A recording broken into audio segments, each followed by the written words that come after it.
over her shoulder. That's when I see him. An alien has his hands on the top rung of the mishmash of stuff that forms a barricade between all of us humans, who are standing here huddled together like startled water buffalo facing down a threat, and the aliens clamoring in predatory fashion on the other side. His eyebrows look charmingly strange, quirky, not made of hairs exactly, but something else, sort of chunky and spear-shaped, and he otherwise appears almost human. It's reassuring somehow. That, and the fact that he's not shoving around others near him like a psycho, or screaming things at us we can't understand. Not like the rest of the aliens here doing exactly that. He's staring at me.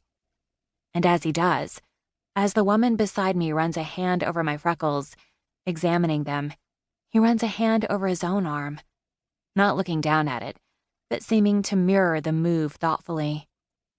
I have no idea what that means. I try to break his stare, but he gives me a small smile, and it's so unexpected, small but so kind, that I feel my jaw drop a little. Then, tentatively, I close my mouth and feel my lips curl up in a tiny return show of, what? Reciprocated kindness? Politeness? I guess it's nice to know not all aliens are evil and insane. Though you certainly can't tell when you look at the rest of them. Shouldn't alien life forms want to make friendly contact? Or, I don't know, study us? In some clinical, hands-off, impersonal way? That would be better. That would be preferable to this. If you told me the whole Playboy Mansion was the prize for the alien who could exhibit the worst behavior, then this would make sense. Especially if all the bunnies came with the deal, because that's how they are ogling us. Not reassuring. Not reassuring in the least, let me tell you. At my tiny returned smile, this alien almost seems to bounce on his feet, bobbing lower behind the barrier for a beat, but I can still see his face, and seriously, there is something cute going on with his eyebrows, but he's too far away for me to make the details out.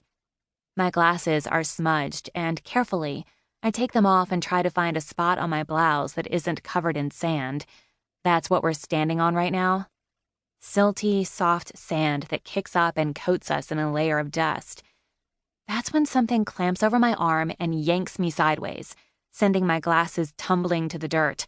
I scream, "Ow! Stop! Stop! My glasses!" and try to yank back my arm, but I'm being dragged along and I have no real leverage to stop this, and the alien that has a hold of me doesn't feel sorry for me in the least as he takes another one of his hands, of which he has several, and wraps it in my hair, yanking it so hard my neck pulls and I let out an involuntary shout. There's an answering holler from the women I was just separated from, and there's an uproar from the aliens on the other side of the barrier, and then there's this angry, strange, cackling warble that I don't even know how I notice, how I pick it out from the rest.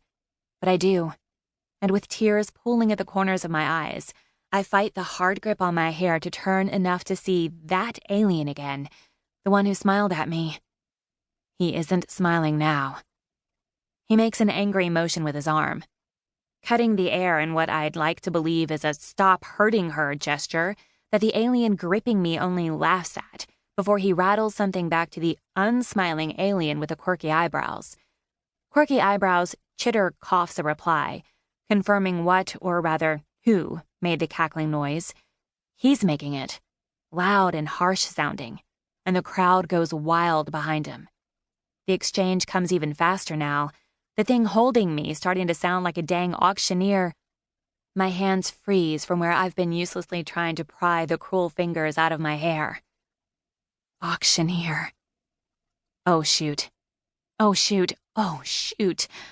My blurry eyes wildly fly around the pen. The pen. Are we in an auction pen? Other aliens start calling out what sound frightfully like bids. They're bidding on me. What do they want with me? A flash of this morning, when Megan was struggling to help dress herself, strobe lights right into my frontal lobe. It's followed by Simone.